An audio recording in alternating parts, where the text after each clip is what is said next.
Hey everybody, welcome back to another episode of the Bourbon Hutch, and thanks so much for joining me on this journey through the world of whiskey. Today we're going to be doing a review of a bottle that I think might just be the best value in bourbon, and that's Early Times Bottled in Bond. So let's get to it. Alright, so Early Times Bottled in Bond, obviously being bottled in bond, is 100 proof and aged at least 4 years. Though best guess is the whiskey in this bottle is right around 4 years old, so on the younger side. The mash bill is 79% corn, 11% rye, and 10% malted barley, so a pretty typical corn-forward bourbon. Recently, there's been some controversy / tension / suspense around this bottle, because while it used to be a Brown-Forman product, it was recently bought up by Sazerac. So a lot of people are worried that the bottle's going to change, the whiskey in the bottle is going to change. I had a bottle before the transition and now post-transition, and I can say safely that they taste exactly the same. Now, Sazerac is obviously still using Brown-Forman's old stocks that they must have bought off, so the whiskey couldn't have changed much in that time. We'll see in a couple of years down the road if things do change much, although Sazerac has said they don't really plan to change much at all. And that is a really good thing because, first of all, it comes in a liter, which already a check mark for value. Second, price on this is somewhere between 20 and 25 bucks. I've gotten both bottles I've owned for $24. So it's hitting on all cylinders with value. The only question that remains is it really that good? So let's get into it. On the nose, oh gosh, sorry, I love Early Times. I just love this whiskey. It's just all sweet oak, cherry, gobs of brown sugar, and maple syrup. It's just so good. And vanilla. There's vanilla in there too. So I mean, you think of it, your typical quintessential bourbon has lots of caramel, vanilla, sweet oak, and that's basically jumping out of the glass here. Maybe a little bit of ethanol, but not much. And I've let this glass sit for 10-15 minutes now, and most of the ethanol has sort of whisked away. All right, let's get to the palate.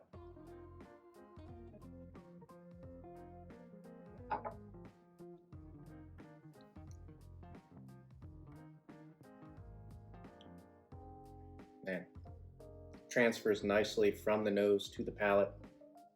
Vanilla sweetness, caramel, some baking spices, a little bit of burn, and a nice Kentucky hug because of that 100 proof. The finish isn't particularly long, but what sticks around is brown sugar and maple syrup, so really sweet, nice flavors. And then sort of rounding the whole thing off, holding it all together, is this really powerful sweet oak. And a lot of people, when they hear the word oak, they think bitter and tannic.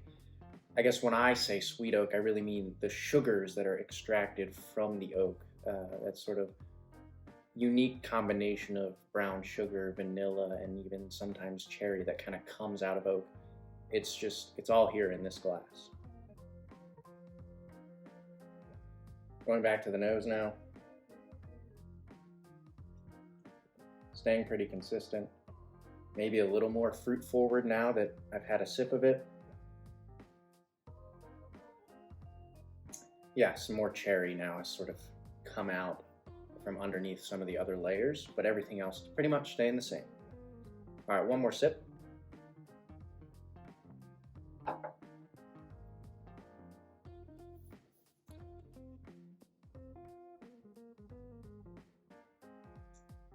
So it's just rich and sweet.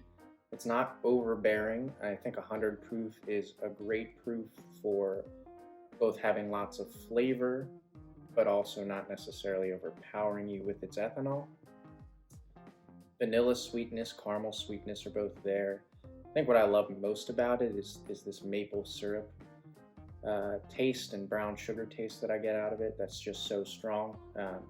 If I was going to knock anything on it, I think it would be the finish. The finish is not particularly long lasting, and it's not the most viscous or coating whiskey in the world. Certainly not super thin like some bourbons can be, but not overall the creamiest thing I've ever tasted. But obviously, those two things, a sort of short finish and not the creamiest, are not a make or break thing for this whiskey, especially at 24 bucks. One last sip here.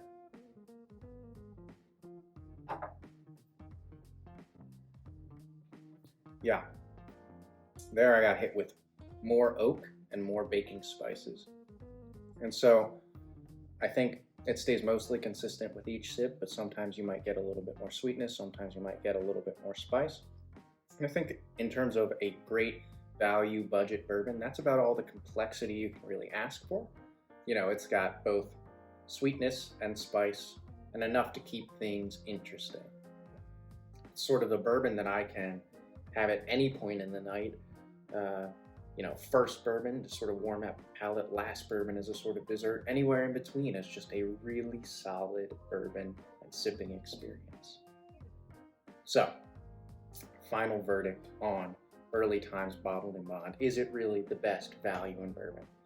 Obviously, I haven't tasted everything that's out there, and I would need to blind it against some of the other value bourbons I found that are really quality, but for my palate, Early Times is about as good as it gets in terms of if I'm gonna go spend 25 bucks on anything and I can get a liter of it, it's gonna be Early Times. So I highly recommend you go out and get yourself a bottle of Early Times Bottled in Bond if you can. I know the availability on this product is a little bit more limited. Some states it's really hard to find or doesn't exist at all. But if you are driving through a state that has it, or visiting, or know somebody who lives there, definitely try to get your hands on one of these because they are great. So for me, Early Times is about as good as it gets in terms of value bourbons, but I want to hear what you guys think. So comment down below, let me know what you think is the best value in bourbon. Is it Early Times? Is it another one of your favorites?